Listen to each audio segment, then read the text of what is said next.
পুরুষ মানুষ দিয়ে বাজার করালে যা হয় অবস্থা, তো সেই অবস্থায় আজকে আমার হয়ে গিয়েছে। হ্যালো এভরিওয়ান, আসসালামু আলাইকুম। সন্ধ্যা থেকে আজকের ভিডিওটি শুরু করেছি। মাছ ছিল না ঘরে, তো সন্ধ্যাবেলায় ঘরের সাহেব কিছু মাছ নিয়ে এসেছে, তো সেই মাছগুলো এখন কুটে নিচ্ছি। তো ছোট মাছ খেতে ইচ্ছে করছিল, তাকে বলেছিলাম যে কিছু ছোট মাছ কিনে এনো। তো এই যে দেখেন, সে হাফ কেজি পরিমাণ মাছ কিনে নিয়ে এসেছে, মলঙ্গি মাছ আর কি। আর 1 কেজির মতো বড় টাটকানি মাছ কিনে নিয়ে এসেছে। তো বললাম যে মাছগুলো এখন ধুয়ে পরিষ্কার করব, আবার সাথে ট্যাংরাও এনেছে। তো সবগুলো মাছ কোটার আপনাদের সাথে শেয়ার করলাম না। তো আমি মাছগুলো ভালো করে কুটে এখন এই তো পরিষ্কার করে নিচ্ছি।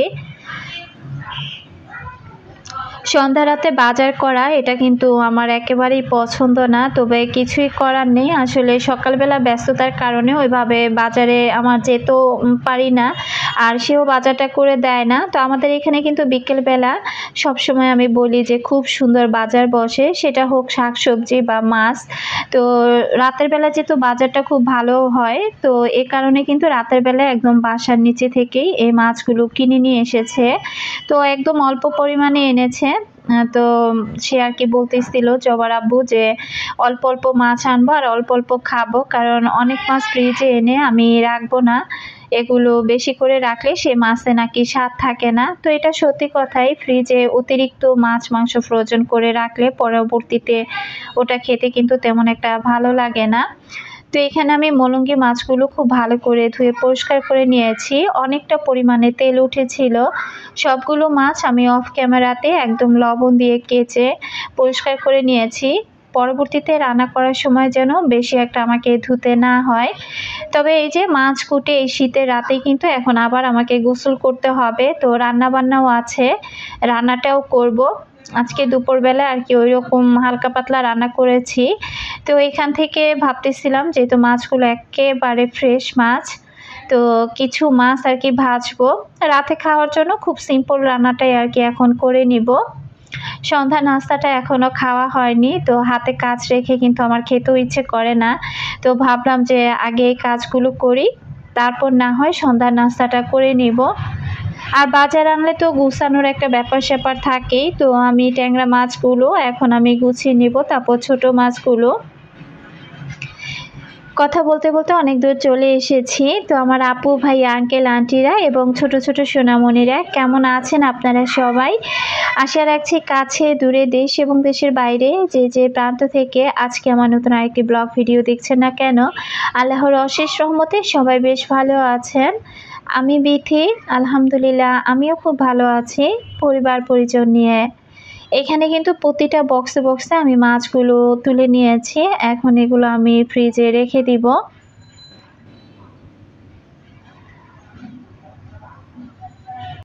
সকাল থেকে ক্যামেরাটা অন করিনি, কারণ সারাদিন কারেন্ট ছিল না।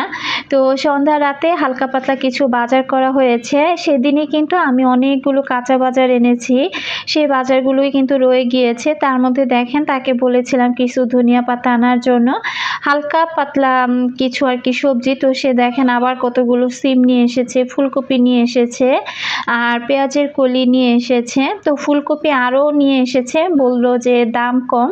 তো যার কারণে দাম কম দেখে আবারও সে এই ফুলকপি প্রায় আরও 2টার মতো নিয়ে এসেছে। আবার বেগুনও 2 রকমের নিয়ে এসেছে।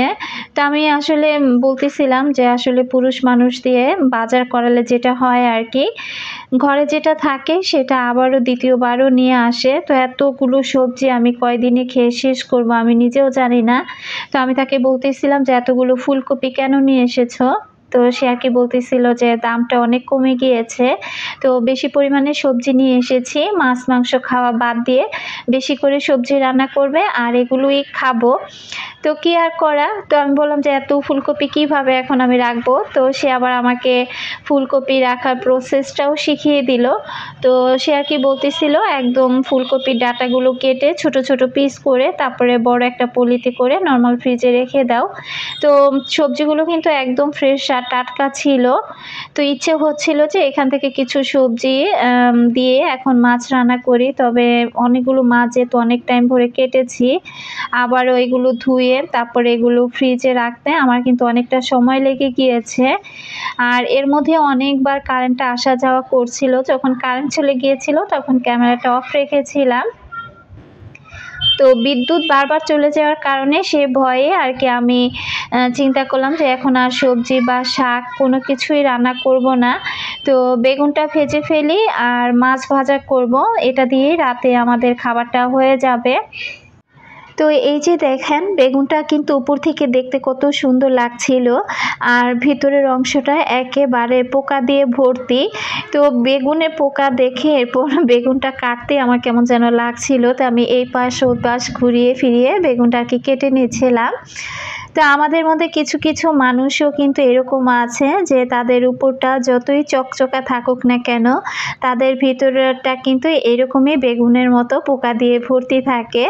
আমার আপুরা আবার কেউ কিছু মনে করবেন না। আসলে বেগুন কাটতে গিয়ে আর ঘরের কাজকর্ম করতে গিয়ে অনেক সময় কত মানুষের কথা যে মনে পড়ে যায়। তো এখন এই মুহূর্তে একজন মানুষের কথা মনে পড়ে গেল, তার কথাটা নাই বলি। তো এদিক থেকে বেগুনটা যেখানে পোকা ছিল সেই অংশটুকু আমি কেটে ফেলে দিয়ে এরপর এখন আমি বেগুনটা চাকচাক করে কেটে নিলাম আর ভাতটা রান্না বসিয়ে দিয়েছি। তো এখন আমি এই যে বেগুনগুলো ভেজে নেব।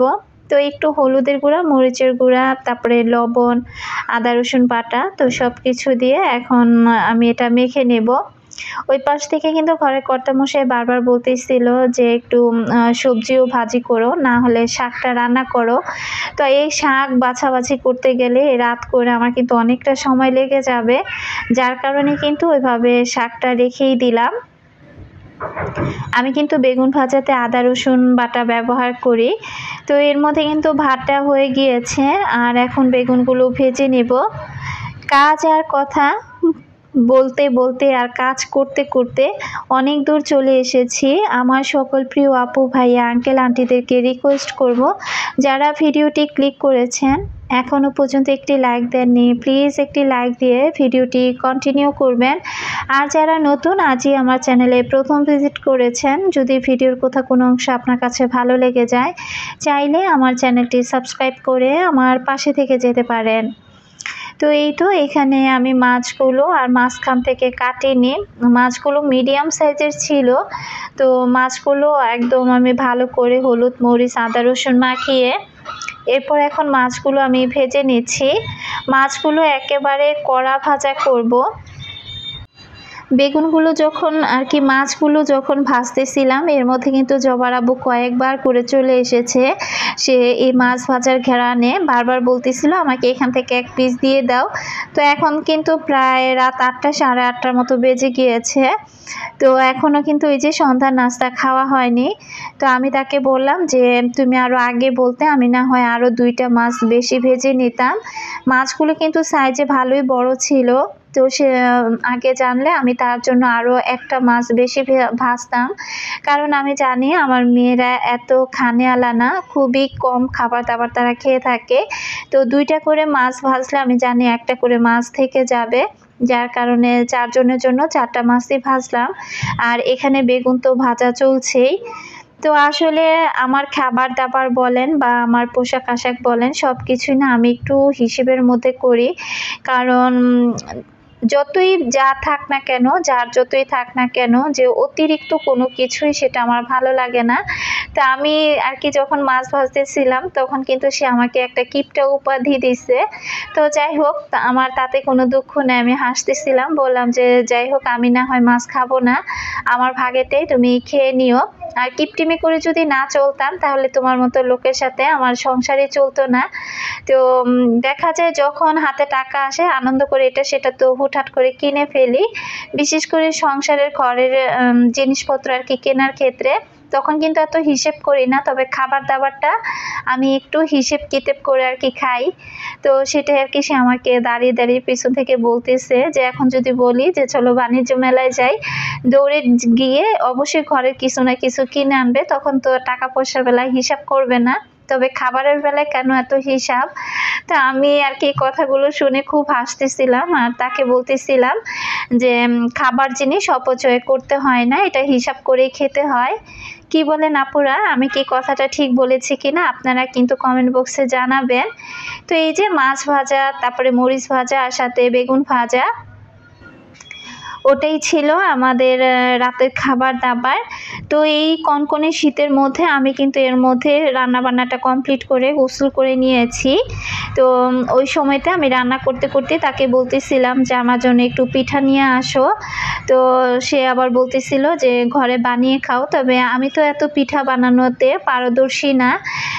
তো সে আর কি দৌড়ে চলে গিয়ে তারপরে তাকে অনেকবার বলার পর আমার জন্য এই যে চিতই পিঠা কিনে নিয়ে এসেছে। আর এখানে প্রায় সরিষা ভর্তা, ধনিয়া পাতা ভর্তা আর ছিল একটা শুটকি ভর্তা। ভর্তাগুলো এত মজা ছিল। তো আমি তাকে আর কি বলতেছিলাম যে কোন জায়গা থেকে এই পিঠাগুলো নিয়ে এসেছো, তো সে আর কি সেই জায়গাটার নাম বলল। তো এত রাতের বেলা পিঠা খাচ্ছি, তো পিঠা খেয়ে কিন্তু আমার মোটামুটি পেটটা ভরে গিয়েছিল। তো এখানে আবারও আমার মেয়ের স্কুল থেকে ছোটোখাটো একটা অনুষ্ঠান হয়েছিল। তো আমি মিষ্টি আর এই নিমকেই দেখে আর কি হাসাহাসি করছিলাম যে তোমাদের স্কুল থেকে এগুলো কি দিয়েছে। তো বলতেছে আম্মু আমাদের ওই যে সবার রেজাল্ট দিয়েছিল, তো সেই রেজাল্টের ছোট ছোট বাচ্চারা যারা ভালো করেছে তাদের জন্য খুশি হয়ে নিমকি আর মিষ্টি দিয়েছে। তো ওটা আর মেয়ে খায়নি, ওইভাবে রেখে দিয়েছিল। তো আমি ওটা আবারও বাটিতে তুলে নিলাম। তো বললাম যে আসো আমরা এটা দিয়ে এখন সবাই হালকা পাতলা একটু নাস্তা করি। তো আমরা কিন্তু 4 জনে 4টা পিঠা খেয়ে নিয়েছি। এর পরবর্তীতে রাতের খাবারটা খেয়েছি। দেখতে দেখতে ভিডিওর শেষ প্রান্তে চলে এসেছি। জানি না আজকের ভিডিওটি কেমন লেগেছে আমার আপুদের কাছে। আজকে তো ওইভাবে ঘরের কাজকর্ম আর শেয়ার করলাম না। তো সত্যি কথা বলতে এই যে রান্না বান্না, মাছ সবজি বাজার গুছানো, মাছ কাটা, এগুলো কিন্তু কম কাজ না। তো এখন পিঠা খাবো আর আমার আপুদের কাছ থেকে বিদায় নিব। সবাই ভালো থাকবেন, সুস্থ থাকবেন। দেখা হবে নতুন কোনো ভিডিওতে। এ পর্যন্ত আল্লাহ হাফেজ, আসসালামু আলাইকুম।